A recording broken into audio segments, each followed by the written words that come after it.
Hey guys, Eden here. In today's video, we are talking about Spy X Family. Is it Spy Family? I know for Hunter x Hunter, you don't pronounce the X. Am I supposed to pronounce the X here? I don't know. I don't know, man. I just don't know. Yeah. I actually read the first 2 volumes of the manga in anticipation for the anime. And basically, the purpose of this video is to answer the age-old question, should I watch this? This isn't a review of the anime necessarily, as this video is being made before the anime even airs. I'm basically saying, hey, I read like 20 chapters of the manga, I watched the trailer, I researched the staff involved, and I'm here to tell you whether or not this series is going to be worth your time. As always, this is not opinion, this is fact. If you disagree with me, I'm going to hang you like the loathsome dung eater that you are. If you would like for me to make a video reviewing Spy Family as a whole, or as whole as you can get considering how much of the manga is out, then get this video to 10k likes. And tell me, would you rather see an anime or manga review down in the comments below? I would like to hear what you guys think. Also, let me know if you've seen this series before. What do you think of it? Yeah. Now, with all the intro shenanigans out of the way, let me just say, Spy X Family is one of the most unique manga I have ever had the privilege of reading. Look, I hate to be that guy, but I've seen a lot of anime. You know, I'm kind of an intellectual on the subject. And a lot of anime I watch, I can almost immediately think of several anime that are pretty similar to it in one regard or another. But when it comes to Spy X Family, I really can't say the same thing. This mostly comes down to the premise of the series being the most batshit crazy thing you could possibly think of. It's almost as if the author of the series took a bunch of different anime tags, shoved them all in a blender, and then made a story out of whatever monstrosity came out. Oh, what's that? You want a plot synopsis of the series because I've been talking about it for a few minutes now and I haven't explained a single fucking thing? Okay, sure, I got you. The main character of this story is a secret agent living in a society that is basically a reflection of Cold War Europe. Our main character, who is so handsome you might already be questioning your sexuality, is a secret agent who goes by the name of Twilight. And he's tasked with investigating this guy, but in order to do so, he needs to adopt a fake persona named Lloyd, adopt a child who, by the way, just coincidentally has the ability to read people's minds, marries a secret serial killer, and on top of all this, none of the characters are aware of the other character's secret.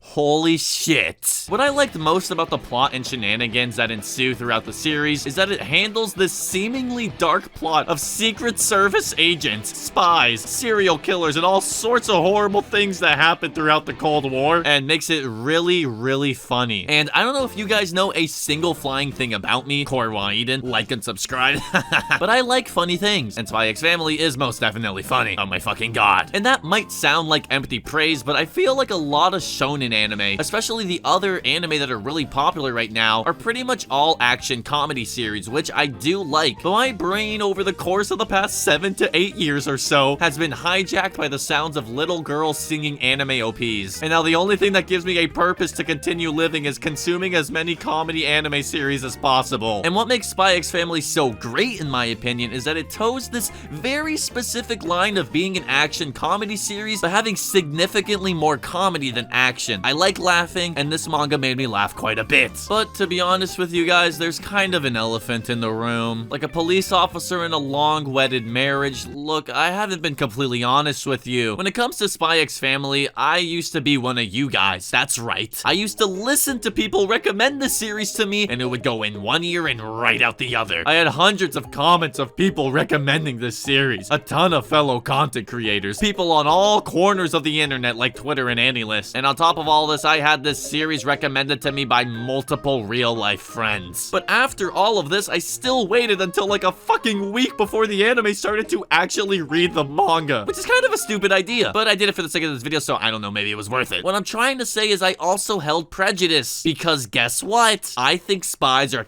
fucking stupid. There, I said it, okay? I said the most problematic thing in this video. If you were a stupid little baby child like me growing up in the early 2000s, then you know what I am talking about. We had Spy Kids, Spy Gadgets, The Matrix, all sorts of spy books at the book fair. If you grew up in the early 2000s, then you know what it was like to have spy gizmos and gadgets being advertised on TV 24/7. Guess what, American capitalism? I don't want spy gadgets. I want violence in movies and sex on TV. And because of this bad spy experience I had as a child, it was hard to to overcome that and start reading this manga and watching the anime. I was just like you guys. I know what it's like to not read Spy X Family, so that's the exact reason that I can say you guys are wasting your goddamn lives. That's right, I just flipped the script. That's not really possible because I'm writing this in a Google Doc, but I just flipped the script. I am going from sympathizing with you guys to roasting you just like that. If you're not going to watch Spy X Family this upcoming anime season, then I just have to ask you one question. Dude, what the fuck is wrong with you, bro? Wee woo,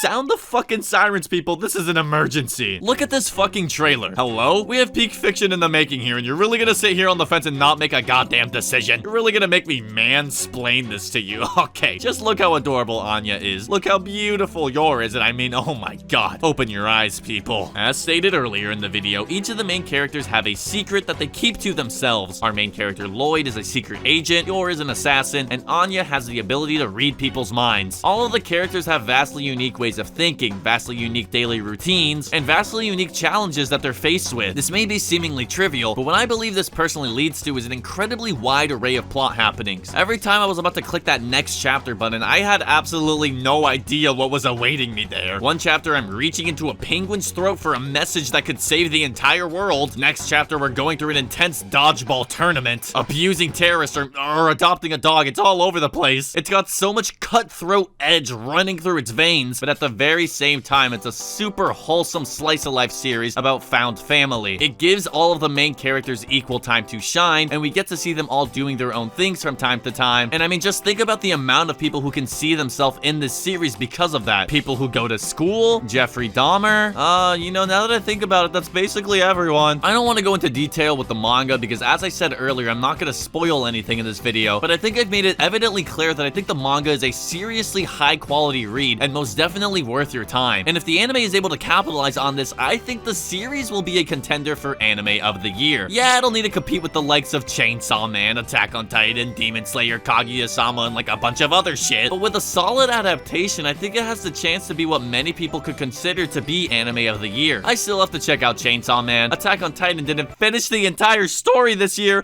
even though it's literally called Final Season Part 2. When are you going to end it? Please, dear God, just end it. Look, all I'm saying is that Wit Studio and Cloverworks are working on this bad boy. They're like the kings of slave labor in the industry. Right behind Mappa, of course. I have really high hopes for this adaptation. Oh, one sec, guys. Someone is at the door. Oh, what's that? Wait, you're saying the guy who's directing this anime has never directed anything in the past 20 years? Wait, so he made 2 really good anime and then never directed anything again? So basically, whether this anime is going to receive a good adaptation or not is probably a coin toss? Okay, no need to yell at me, I get it. Look, I'm gonna be honest, guys, I'm a little worried, but at the end of the day, all you have to do is remember that this guy's name is Frankie Franklin, and he looks like this. I rest my case.